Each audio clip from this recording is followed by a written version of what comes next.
हम आतंक की सरपरस्त सरकार, आतंक के आकाओं को अलग अलग नहीं देखेंगे। I had to retaliate because you see the history of how these terrorist attacks have happened and how involved Pakistan is in these things. Pakistan की आर्मी और पाकिस्तान की सरकार पर भरोसा करना बहुत मुश्किल है। सालों से जिस पाकिस्तानी सियासत ने अपनी जमीन पर आतंकवाद को सपोर्ट किया है, स्पॉन्सर किया है, उसकी हरकतें अचानक से बंद हो जाए, क्या ये एक्सपेक्ट किया जा सकता है? कहानी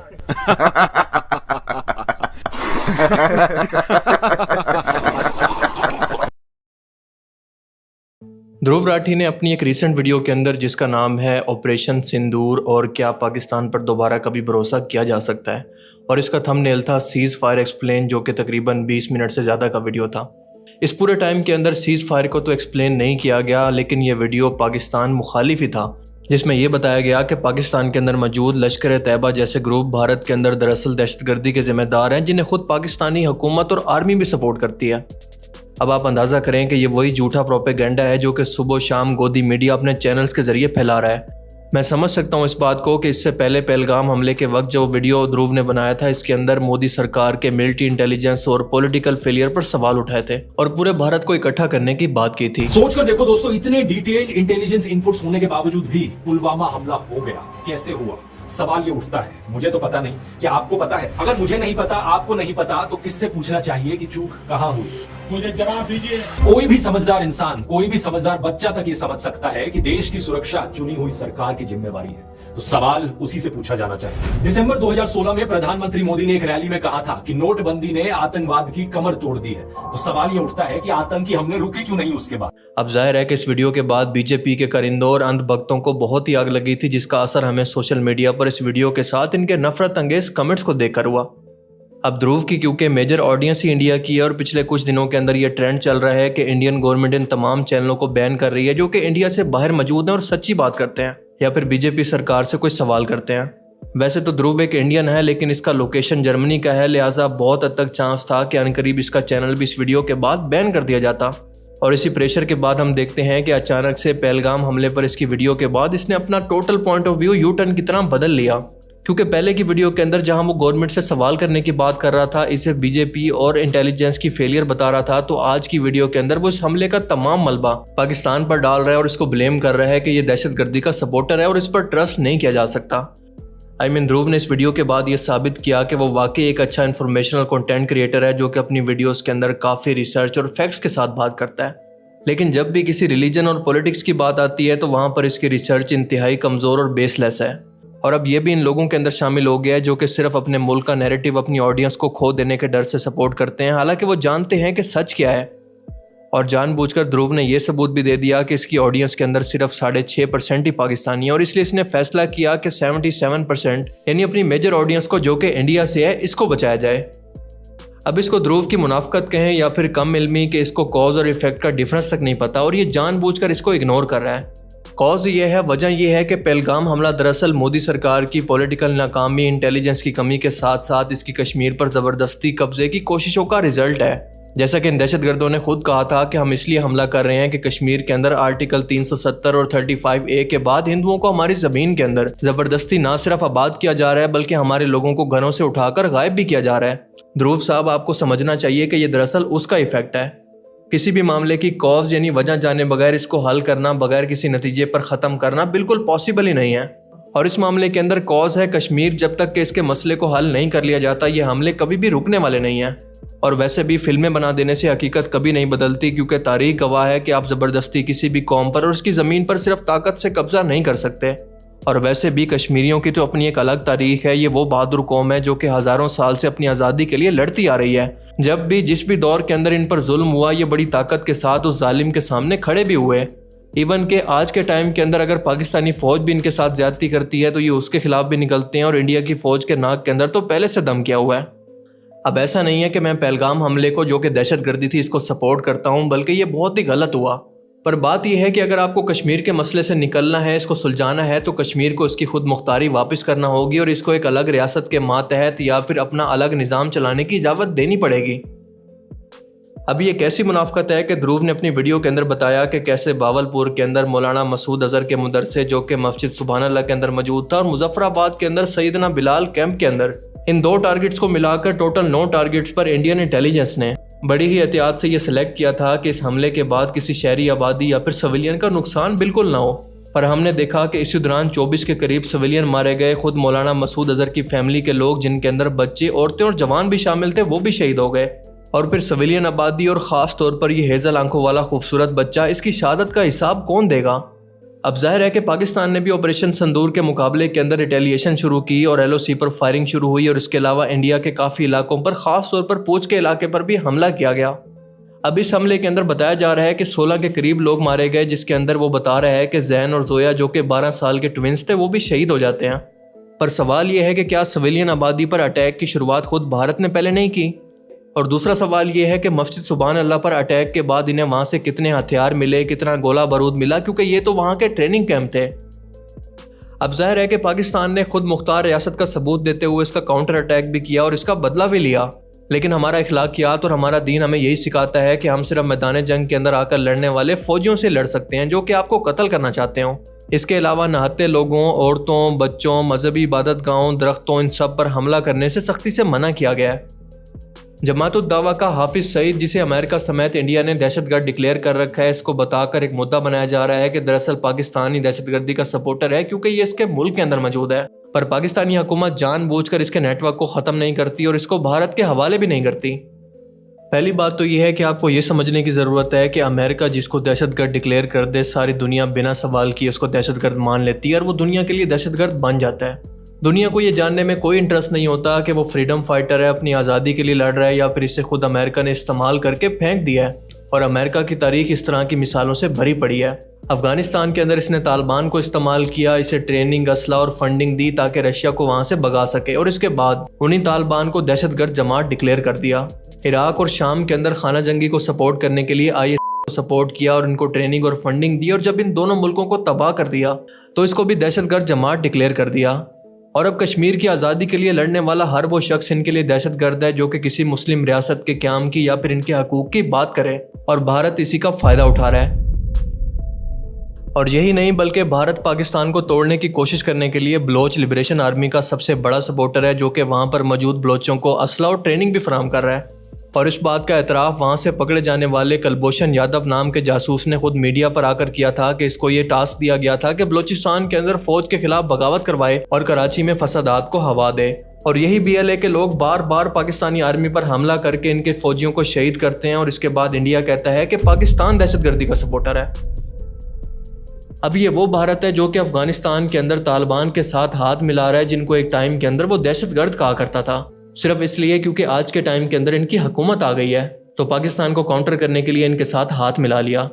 यही वो भारत है जिसने श्रीलंका के अंदर तमिल टाइगर्स को हुकूमत के खिलाफ बगावत करने के लिए ट्रेन किया, इनको असला दिया और इनको उस वक्त के फ्रीडम फाइटर कहा। लेकिन जब यही मलेशिया इनके हाथ से बाहर निकलने लगी, भारतीय फौज पर हमला करने लगी, तो इनको भी दहशतगर्द जमात डिक्लेयर कर दिया। अब ये भारत की कैसी मुनाफकत है कि BLA अगर पाकिस्तानी हुकूमत के खिलाफ बगावत का ऐलान करे तो वो फ्रीडम फाइटर, लेकिन कश्मीरी जब अपना हक मांगे तो वो दहशतगर्द। लश्कर तैयबा जैसी जमातें पाकिस्तान से इस वक्त ख़त्म हो चुकी हैं, इनका कोई रोल आज के टाइम के अंदर एग्जिस्ट नहीं करता और आज ये सिर्फ रूटीन के मुदरसा बन चुके हैं। और इस बात की कंफर्मेशन खुद FATF ने की, जो कि ग्लोबल टेरर फंडिंग और मनी लॉन्ड्रिंग पर नज़र रखती है। और ये सिर्फ उन मुल्कों को अपनी ब्लैक लिस्ट या फिर ग्रे लिस्ट से निकालता है जो कि अपने मुल्क के अंदर किसी भी दहशतगर्दी को सपोर्ट ना करने दे। और इसीलिए पाकिस्तान को भी साल 2022 के अंदर इस लिस्ट से निकाल दिया गया। पाकिस्तान ग्रे लिस्ट के अंदर था, इसी वजह से इसको निकाला गया कि इसने उन तमाम चीज़ों पर अमल किया जो कि FATF ने इसको इंश्योर करने का कहा। लेकिन ध्रुव के मुताबिक पाकिस्तान ने FATF और इसके अंदर मौजूद तमाम 40 मुल्कों को भी बेवकूफ़ बनाया और इसके बावजूद दहशतगर्दी को जारी रखा। FATF ने पाकिस्तान के सुधरने के लिए एक एक्शन प्लान बनाया जिसमें 34 आइटम्स थे टेररिस्ट फाइनेंसिंग और मनी लॉन्ड्रिंग से जुड़े हुए। पाकिस्तान ने इन चीजों पर एक्शन लेने की प्रॉमिस करी और अक्टूबर 2022 में पाकिस्तान को इस ग्रे लिस्ट से हटा दिया जाता है। लेकिन ऐसा होते ही पाकिस्तान फिर से क्या करने लग जाता है, ये 2 महीने पहले की रिपोर्ट देखिए। इंटेल लैब के जियो इंटेलिजेंस रिसर्चर डेमियन सिमोन ने इंडिया टुडे को एक सैटेलाइट इमेजेस की एनालिसिस दी। इस इसमें पता चलता है कि जैश ए मोहम्मद का जो सबसे वाइडली एक्नॉलेज्ड बेस है बहावलपुर में, वो 2011-12 के कंपैरिजन में उसका साइज अब तक डबल हो गया है। 18 एकड़ में अब ये फैल चुका है। लेट 2022 में जब पाकिस्तान FATF की ग्रे लिस्ट से हटाया गया था, उसी समय पर यहाँ कंस्ट्रक्शन की स्पीड बढ़ गई थी। दो सूत्रों ने द प्रिंट को बताया कि जैश ए मोहम्मद ने करीबन 4 एकड़ नई जमीन खरीदी है और ये अपने बहावलपुर कॉम्प्लेक्स को एक्सपैंड कर रहे हैं। आतंकवादी संगठन अभी भी एक्टिव है आपके देश के अंदर। अजीब बात तो यह है कि किस तरीके से पाकिस्तानी सियासत FATF को बेवकूफ बनाने में कामयाब रही। इसके मुताबिक भारत इन 40 मुल्कों से भी ज्यादा दुनिया के अंदर सबसे ज्यादा समझदार है। अब शायद इसको यह भी नहीं पता कि इस इदारे के अंदर आपके राफेल वाला मुल्क भी शामिल है, यानी फ्रांस, और पाकिस्तान तो इसका मेंबर भी नहीं है। पाकिस्तान ने इन 40 मुल्कों को बेवकूफ़ बनाया, जबकि FATF ने खुद कहा कि पाकिस्तान ने इन तमाम चीज़ों पर काम किया, इन तमाम चीज़ों को ख़त्म किया जो कि इसके मुल्क के अंदर दहशतगर्दी को सपोर्ट कर रही थी, और इसलिए हम इसको ग्रे लिस्ट से निकाल रहे हैं। बात यह है कि मोदी सरकार पाकिस्तान को तोड़कर इसको अखंड भारत के अंदर शामिल करना चाहती है। ये मुसलमानों के वजूद को बिल्कुल भी बर्दाश्त नहीं कर सकते। उस अखंड भारत के अंदर शामिल करना चाहते हैं जहां पर मुसलमान एक सेकंड क्लास सिटीजन या फिर गुलामों की तरह ट्रीट किया जाए, जैसा कि कश्मीर के अंदर किया जा रहा है। ये चाहता है भारत हमसे, ध्रुव साहब। नहीं तो इंडिया क्यों एक्ट करता? क्या ही चाहिए भारत को पाकिस्तान से आखिर? अब ध्रुव की इस पूरी वीडियो के अंदर सबूत के तौर पर के पहलगाम हमले के अंदर पाकिस्तान का हाथ था, ये बताया गया है कि सूत्रों के हिसाब से जैश ए मोहम्मद का पूरा बेस कैंप पाकिस्तान के FATF के ग्रे लिस्ट से निकलने के बाद कुछ अपडेट हो गया है, यानी मदरसे के लिए कुछ जमीन खरीदी गई है। पर हैरत की बात है कि इस बात का FATF को भी नहीं पता। अब इसी वीडियो के अंदर पाकिस्तानी हुकूमत को और पाकिस्तानी गवर्नमेंट को दहशतगर्दी का सपोर्टर दिखाने के लिए एक इमाम मस्जिद की पिक्चर दिखाई गई है जो कि नमाज जनाजा पढ़ा रहा है, और बताया गया है कि इसके पीछे आर्मी के लोग नमाज पढ़ रहे थे जो कि मौलाना मसूद अजहर का रिश्तेदार भी है। मतलब क्या सेंस बनती है इस बात की, जहां पर दहशतगर्दाना हमला हुआ है, जहां पर बेगुनाह लोग मारे गए हैं, जहां पर इसका रिश्तेदार मारा गया, उसकी नमाज जनाजा पढ़ाते हुए इसका ताल्लुक दहशतगर्दी से कैसे साबित हो गया? ऐसे आतंकी हमले जिसमें ना सिर्फ इंडियन्स मारे जाते हैं बल्कि पाकिस्तानी लोग खुद भी मारे जाते हैं। पेशावर स्कूल मैसेकर याद है 2014 का वो दिल दहला देने वाला आतंकी हमला, जहां कम से कम 132 मासूम बच्चों की जान गई थी। अब इसी दहशतगर्दी को लेकर इन्होंने तीसरा ब्लंडर ये मारा है कि अपनी वीडियो के अंदर एक जगह पर ये कहते हैं कि पाकिस्तान दहशतगर्दी का सपोर्टर है, तो उसके कुछ ही टाइम बाद कहते हैं कि पाकिस्तान इसी दहशतगर्दी से सबसे ज्यादा खुद भी नुकसान उठा चुका है, जिसके सबूत के अंदर वो पेशावर के अंदर होने वाले APS के अटैक की मिसाल देते हैं। अब सबसे बड़ा सवाल तो यहाँ पर खड़ा होता है कि अगर खुद पाकिस्तान दहशतगर्दी का सपोर्टर होता तो सबसे ज्यादा इन हमलों का खुद शिकार होता। हाँ, हम मानते हैं कि पाकिस्तान ने माजी के अंदर बहुत गलतियां की, सुपर पावर्स को सपोर्ट करने के लिए इनकी जंग के अंदर कूद गया, कुछ डॉलर्स की खातिर अपने हजारों लोगों को बेगुनाह मरवा दिया, लेकिन अब वो इन सब गलतियों से सबक सीखकर आगे बढ़ चुका है। पाकिस्तान की माजी की गलतियों को बेस बनाकर, जिसे वो खुद मान चुका है कि इसकी गलती थी और इसके बाद आगे बढ़ चुका है, पाकिस्तान के बारे में आज ये कहना दुरुस्त नहीं है कि इस पर ट्रस्ट नहीं किया जा सकता। और बिल्कुल यही बात पाकिस्तान के डिफेंस मिनिस्टर ख्वाजा आसिफ ने भी इंटरनेशनल मीडिया पर की थी कि अफगान वॉर के अंदर हमने इन लोगों को ट्रेन किया, इनको असला दिया, हम कुछ पैसों की खातिर पराई जंग के अंदर कूद गए, जो कि हमारी बहुत बड़ी गलती थी।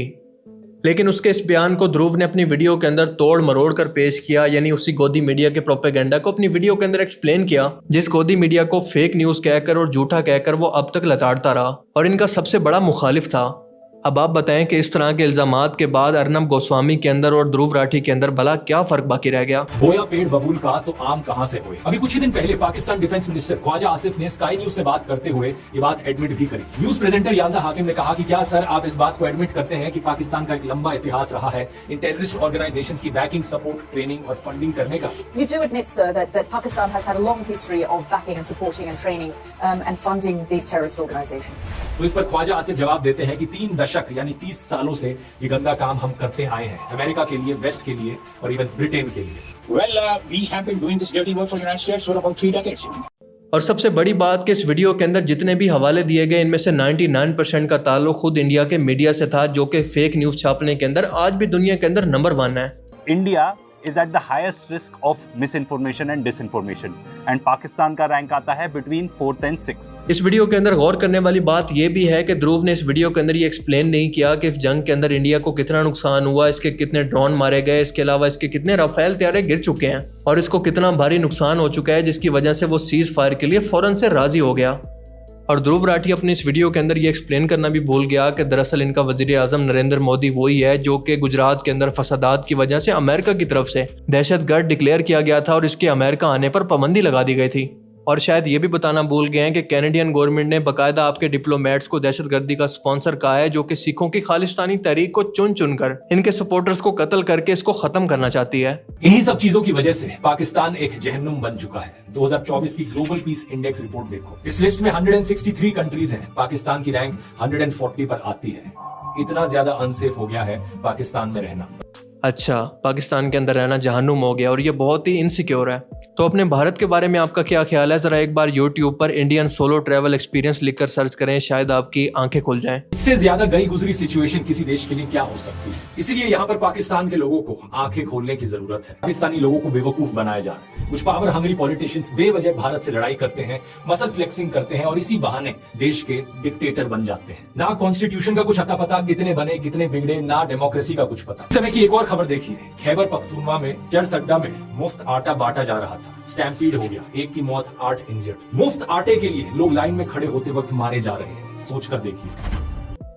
पाकिस्तान के अंदर इतनी गुर्बत हो चुकी है कि लोग यहाँ पर भूख से आटे के लिए एक दूसरे से लड़ रहे हैं और किसी भी वक्त यहाँ पर सिविल वॉर हो सकती है। ध्रुव साहब, कभी आपने ग्लोबल हंगर इंडेक्स का नाम सुना है?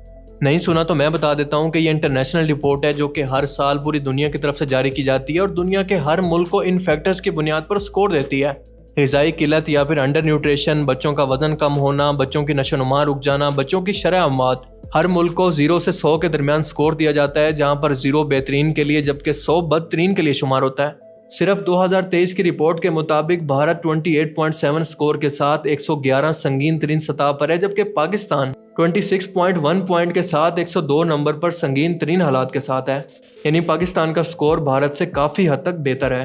अब वैसे देखा जाए तो इन दोनों मुल्कों का आपस के अंदर कंपैरिजन साइज के हिसाब से बनता ही नहीं है, क्योंकि भारत की इकोनॉमी पाकिस्तान से बहुत बड़ी है और टेक्नोलॉजी के अंदर ये बहुत तरक्की याफ्ता है। लेकिन गुर्बत और ग़िज़ाई किल्लत जैसे मसले अब भी इसके अंदर बहुत आम हैं, ख़ास तौर पर देहाती इलाकों के अंदर। और यहाँ का पर कैपिटा इनकम तो एशिया के अंदर सबसे लो है। भारत के अंदर बच्चों के अंदर ग़िज़ा की कमी या फिर स्टनिंग ग्रोथ दुनिया के अंदर सबसे ज़्यादा है। इसके अलावा यहाँ पर आबादी का मुसलसल बढ़ते जाना, ग़िज़ाई कमज़ोरी, तालीम की कमी और सबसे बढ़कर अंधभक्ति, मज़हब फरोशों का माशरे को टेक ओवर कर लेना इसकी नाकामी की सबसे बड़ी वजूहात हैं। अब पाकिस्तान के अंदर भी सूरत हाल अच्छी नहीं है, लेकिन कुछ सालों के अंदर काफ़ी हद तक बेहतरी देखने में आई है, ख़ास तौर पर फूड सिक्योरिटी के प्रोग्राम्स की वजह से। लेकिन अगर गोदी मीडिया की माने तो ये दुनिया का सबसे बदतरीन मुल्क है जो कि किसी भी वक्त खात्मे के करीब है। और ध्रुव की इस वीडियो के अंदर भी हिंदुत्व आइडियोलॉजी और अंधभक्ति की झलक वाज़े तौर पर देखी जा सकती थी, जो कि इससे एक्सपेक्ट करना काफ़ी मुश्किल था कि इस तरह का पढ़ा लिखा और समझदार बंदा भी ऐसी बातें कर सकता है। लेकिन आई वॉज रियली डिसअपॉइंटेड। सो ध्रुव साहब, हम आपकी मजबूरी समझ सकते हैं, डोंट वरी, क्योंकि हम जान चुके हैं कि बाकी आप इस वीडियो के बारे में क्या सोचते हैं, अपनी कीमती राय का इज़हार कमेंट सेक्शन में ज़रूर करें। Thanks for watching this video. अल्लाह हाफिज़। सभी चैनल को सब्सक्राइब कर लीजिएगा, लाल बटन होगी यूट्यूब पर, आप मोबाइल निकाल लीजिए अपने लोग जितने लोग बैठे हैं।